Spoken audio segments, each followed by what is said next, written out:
protesters outside the Central Criminal Court to show solidarity with Paul Murphy and others going to trial for an incident at Jobstown this year. We won't pay! No way! We won't pay! Jobstown innocent! Labor guilty! Jobstown innocent! Labor guilty! Jobstown innocent! Labor guilty! Those up facing these serious criminal charges and defending the right of protest of everybody. In the last week, unfortunately, we got a very good example of the nature of the legal system and the police system and the establishment system in this country and how justice works for some and against others. It was 1 week ago on Monday night last week that people saw on the RTE Investigates programme councillors looking for money to make things work in their favour. It was clearly, it looks like corruption, it looks like illegal acts.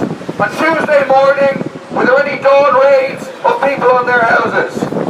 Any dawn raids in Donegal? No. Any dawn raids in any of those councillors? No. The dawn raids are reserved for people of Jobstown, young people, peaceful protesters.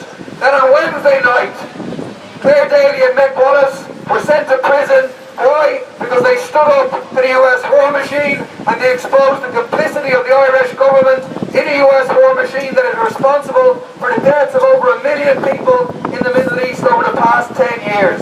For that they got jailed, and then today, 1 week after the RTE Investigates programme, we're up in court.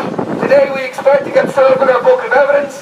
We expect to get told that we'll be tried on indictment, which means we're facing, if convicted, very serious criminal charges, and it means we'll be tried before the circuit court where thankfully we will have a jury. And we're not up in court because of the individual things that we have done, the crimes that we have not committed. We're up in court because the establishment is scared of a mass movement of protest, of a mass boycott of the water charges, and of mass civil disobedience.